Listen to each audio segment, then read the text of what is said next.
आज हम लोग चर्चा करेंगे कि कर्मों का फल कैसे मिलता है।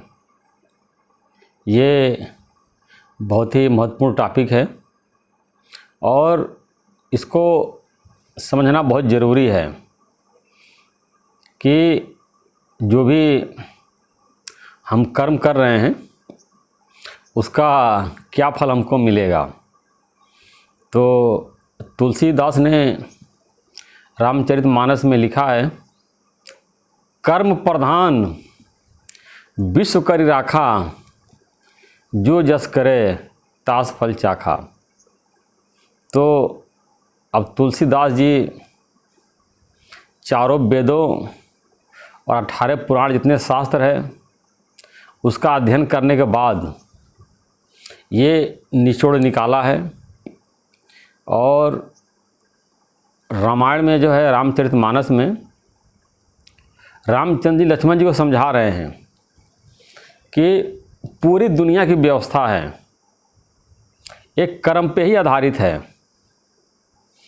जो जैसा कर्म किया है उसको फल मिल रहा है और कर्म के आधार पे ही पूरी दुनिया चल रही है। तो ये आप बिल्कुल इस भ्रम मत रहिए कि हम जो कर्म कर रहे हैं उसका फल हमको नहीं मिलेगा।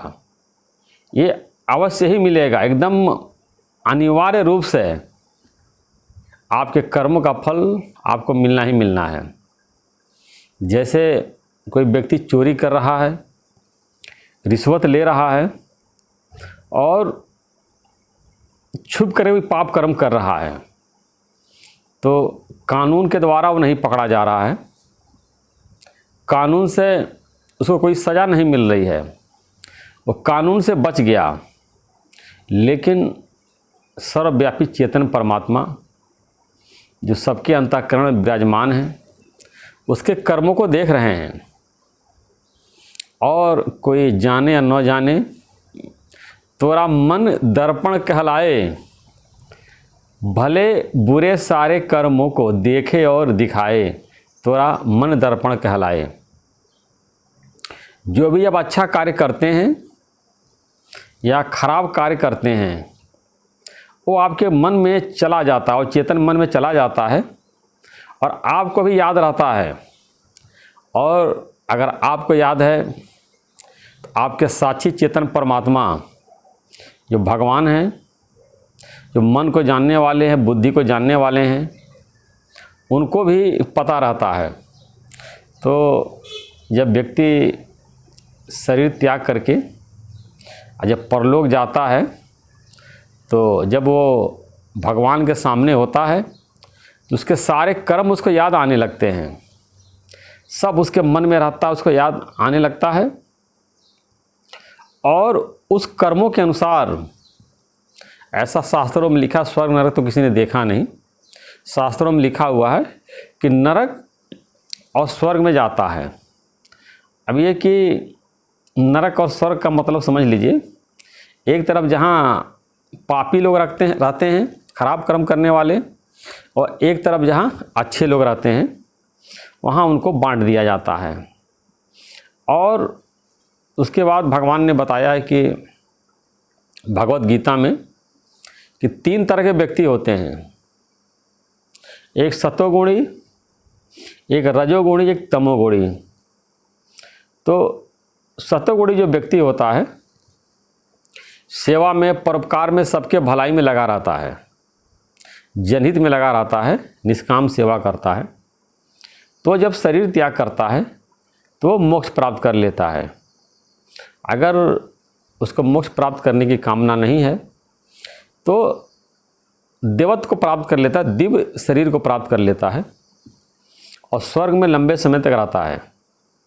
और वहाँ से फिर जब संसार में पैदा होता है तो बहुत कुलीन परिवार में पैदा होता है, संपन्न परिवार में पैदा होता है और जीवन भर वो सुख भोगता है।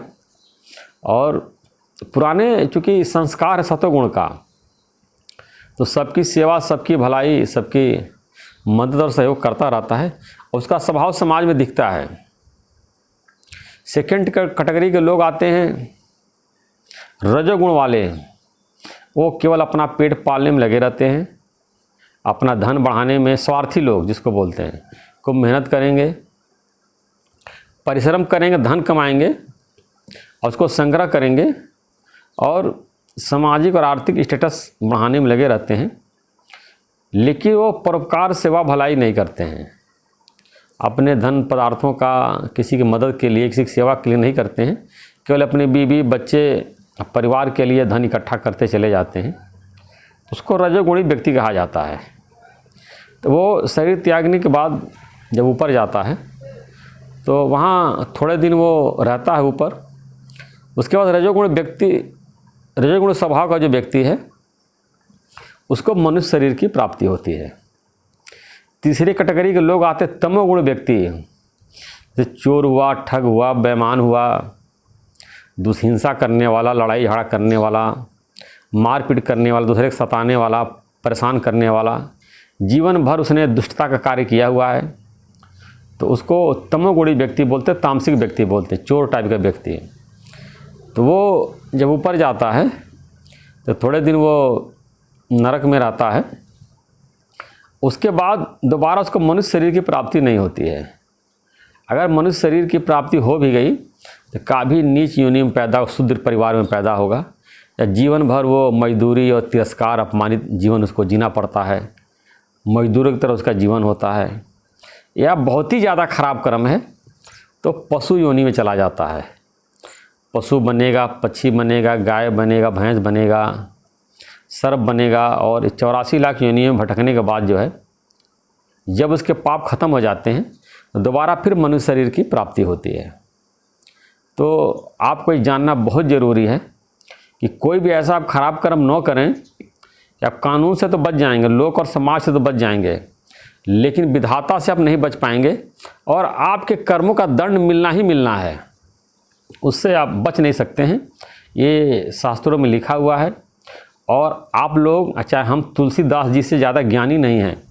जब तुलसीदास जी रामचरितमानस में ऐसा लिख रहे हैं, सारे शास्त्रों का अध्ययन करने के बाद अपने जीवन के अनुभव से अगर ये बात लिख रहे हैं कि कर्मों का फल मनुष्य को मिलता है, भगवत गीता जिसको कि हम लोग घरों में पूजा करते हैं, अगर भगवान कृष्ण कह रहे हैं कि मनुष्य के कर्मों का फल मिलता है तो अवश्य मिलता है। जो कोई भी रामायण और गीता में श्रद्धा रखता है तो उसको ये मानना ही पड़ेगा कि जो भी हम कार्य कर रहे हैं, अच्छा या खराब, उसका पुरस्कार हमको प्रकृति के द्वारा मिलेगा।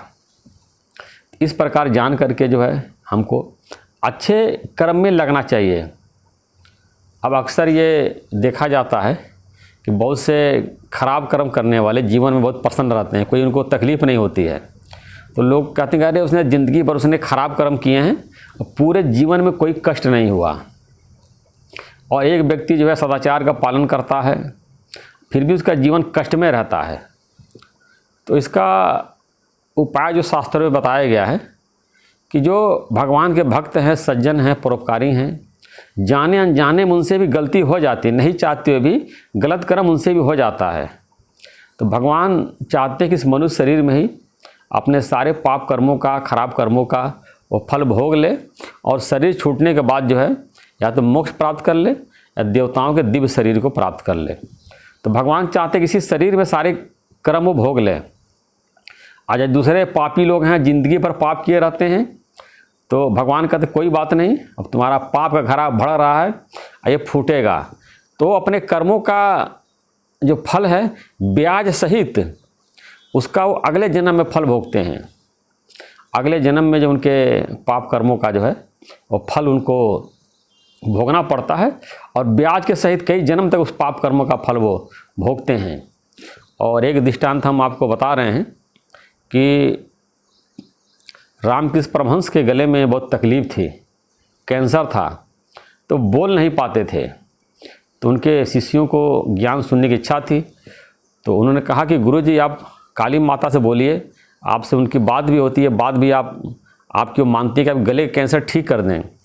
तो गुरु समझदार थे, उन्होंने बोला नहीं हम नहीं कहेंगे।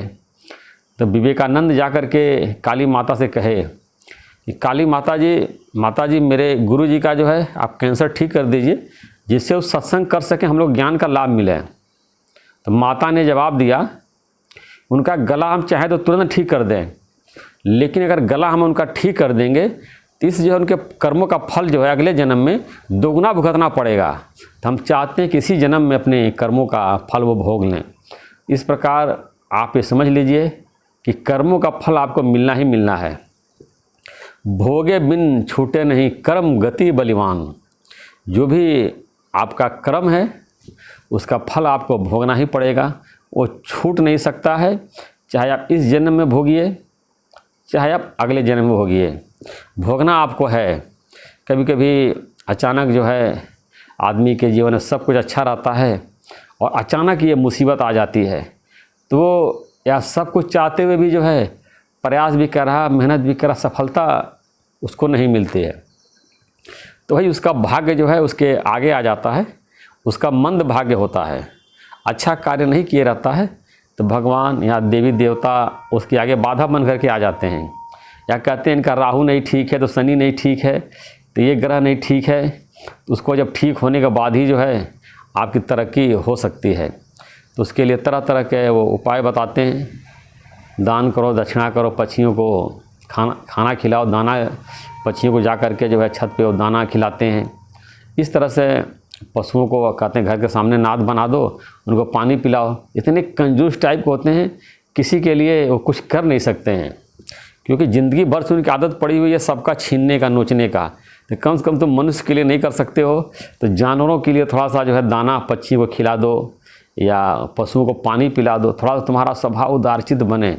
और जो तुम्हारा मंद भाग्य है, जो पिछले जन्मों में इतना तुमने पाप कर्म किया है, थोड़ा सा कुछ कम हो, कुछ कट जाए। तो इस प्रकार जो है शास्त्रों में तरह तरह से विधान बताया गया है। और सारे शास्त्रों में हिंदू धर्म के जितने भी 4 वेद हैं और 18 पुराण हैं या उपनिषद है या गीता है या भागवत है, हमने जितने वेद शास्त्र पढ़े हुए हैं, आप भी उसको पढ़ सकते हैं, सब में यही लिखा हुआ है कि मनुष्य के कर्मों का फल भोगना पड़ता है, या इस जन्म में या अगले जन्म में। अगर आपको गुरु में, संत में, भगवान में, वेद में, शास्त्र में अगर आपको श्रद्धा है, आप मानते कि वो लोग ज्ञानी थे, अनुभवी थे, उन्होंने सही लिखा है, तो आप जो है जीवन में कभी भी जानबूझ करके आप गलत कार्य मत करिए। अब अनजाने में हो जाता है तो भी मनुष्य को जो है उसके कर्मों का फल भुगतना पड़ता है, लेकिन आप कम से कम कोशिश करिए कि आपसे कोई गलत कार्य न हो। आपका इंटेंशन गलत नहीं होना चाहिए कि आप किस इंटेंशन से कार्य कर रहे हैं, दूसरे को धोखा देने के लिए, कि नीचा दिखाने के लिए, एक दूसरे को हित करने के लिए, इस सबके भलाई के लिए कार्य कर रहे हैं। आपका इंटेंशन बहुत बड़ा माने रखता है। तो हम आपको बता रहे हैं कि आपके कर्मों का फल अवश्य भोगना पड़ेगा। मैं अपने अनुभव से ही बता रहा हूँ कि हमने देखा है अपने जीवन में कि जिन लोगों ने खराब कर्म किए हैं, रिश्वत लिया है, उनके बच्चे आगे नहीं बढ़े हैं। और बुढ़ापे में देखा है कि उनके आंखों के सामने उनके बच्चे बीमारी से मर गए या उनकी हत्या हो गई, या कोई उनके बाल बच्चों का बरकत नहीं हुआ, और बुढ़ापे में उनका दिमाग जो है गड़बड़ हो गया, मेंटल पेशेंट हो गए। अब बड़ी मुसीबत उनका बुढ़ापा कटा है। और जिन्होंने जीवन भर परोपकार किया, घूस नहीं लिए हैं, सबकी भलाई की सेवा की, अच्छे व्यक्ति थे, उनके बाल बच्चे भी अच्छे सेटल हो गए हैं, और जब पूरा अंत तक उनका बहुत खुशहाल जीवन रहा है, निरोग रहा है, स्वस्थ रहा है, और किसी प्रकार की कोई भी शारीरिक और मानसिक क्लेश उनको नहीं मिला। अगर आपका स्वास्थ्य अच्छा है, ये भी एक बहुत बड़ा सुख है।